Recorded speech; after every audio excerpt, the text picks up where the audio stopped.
And I love this. And so when you're eating out, like, what does it look like when you're traveling? What does it look like when you're at a restaurant? What are some things that, that you do to really maximize your ability to stay healthy on the go? When I was traveling a lot, I had probably a 3-year period where I was on the road 25 to 30 weeks a year. Wow. And this was flying out of Chico, California. So it's not a major metropolitan area. Right. Tiny little airport, limited access in and out. Usually I had to leave a day earlier than what most people would need to leave. Yeah. Came back a day later. So I ended up spending that much more time on the road.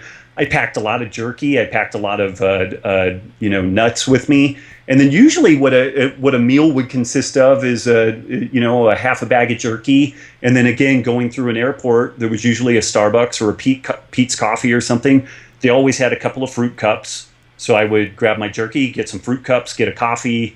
I could truck all of that onto the plane. So while I was in the airport, I tried to stay up and mobile and walking as much as humanly possible. Like I think when you're busy, whatever busy means, and you have Right. lots of stuff going on, you have a sense that you want to go sit down and carve into your email or start doing some stuff like that. But if you're traveling, that's what the plane is for. Yeah. And you are essentially in prison for a period of time. You're not going anywhere. You're not going to be able to do anything. Right. And so it took me a little while to figure this out. But while I was in the airport, I would just try to do as many laps around whatever, section of the airport I was in, stay up, stay mobile, and then save my food and save my coffee for when I got on the plane. Yeah. And then I would sit down and eat, get in, start addressing email, start doing some of my creative stuff. If I was just too tired and kind of beat up to do anything related to that, then I would grab a meditation app off of my iPhone. There's something, what the heck is it? It's, pull this thing up, I always forget. Brainwave is one that I use. It's like $2, $3. And I would put that on and do just a meditation kind of de-stress app, because they're for me, when I would do a West Coast to East Coast trip, those things would just crush me. Right. To say nothing of doing like West Coast to Europe or something like that. Right. The time zone changes would crush me.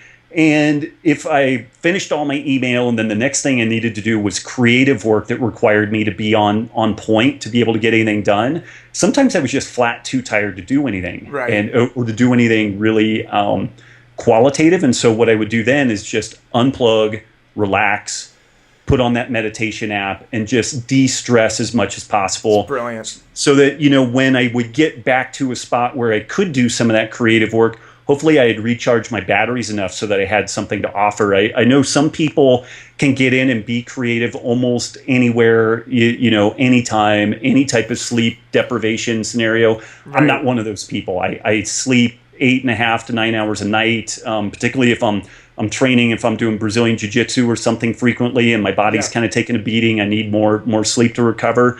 And I'm not one of these people that can do really good writing, really good creative work in a sleep-deprived state. I've got to kind of have a nice environment, and I've got to be dialed in to be able to get some work done. But what I would do is the low-functioning work that had to get done, emails, replying to blog inquiries and stuff like that, I could knock that stuff out almost in any state. Yeah. And then when I would try to recharge my batteries and be ready so that when I did get, back up to a level where I had some creativity in me, then I could knock that stuff out. That's great. Now when you're traveling, do you find that there's better options in airports of different foods that you can eat?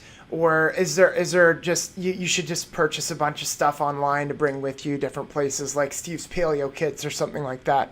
Yeah, both. Yeah. And at some point I knew the airports and what restaurants were in the airports, so that I would actually construct my travel around the airports, particularly if there was going to be a long layover. Like I knew, well, this is a dodgy deal. Charlotte, North Carolina, I almost always get stuck there for a long period of time because of the weather in that area, but there was also a huge variety of food there. Right. I could always hit a barbecue joint where I would get like some ribs or half of a barbecued chicken, get like 3 sides of coleslaw, get a side of collard greens. And that was a pretty good meal for me. And it tasted good. And I actually looked forward to it. Right. There were other places like the Phoenix airport, which was literally like trying to find food on the dark side of the moon. Like there were not good options there. And that's where I would need to have the jerky, the nuts, and then hit a Starbucks and grab a fruit cup. And that was about the best I could do. But, for me, even if you're eating very strict paleo or whatever, you can go into a Mexican food joint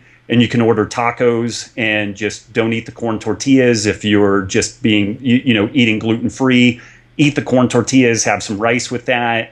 Even in a pinch, you can hit some place like a Burger King or a McDonald's and ask them to do a burger without the bun and, double the lettuce. And usually even those places have some fruit, and some options like that. So it's funny. I actually did a dining out guide, which I think is going to go out as part bonus of this whole thing. Yeah. If folks, it's funny. I've failed people in a lot of ways because I assume that people will make these connections. It's kind of like, okay, so at home, I eat a burger without the bun, and then they show up at a burger joint and they don't order the burger without a bun. And I'm just kind of like, come on, guys, you've got to make this leap of intuition. Like you run like a multi-million-dollar business. But I say that, but then there's this reality that if I work on a car, that's the last day that car is ever going to drive anywhere, and so people definitely have their areas of expertise. And so that was actually one of the failings on my part in helping a lot of people,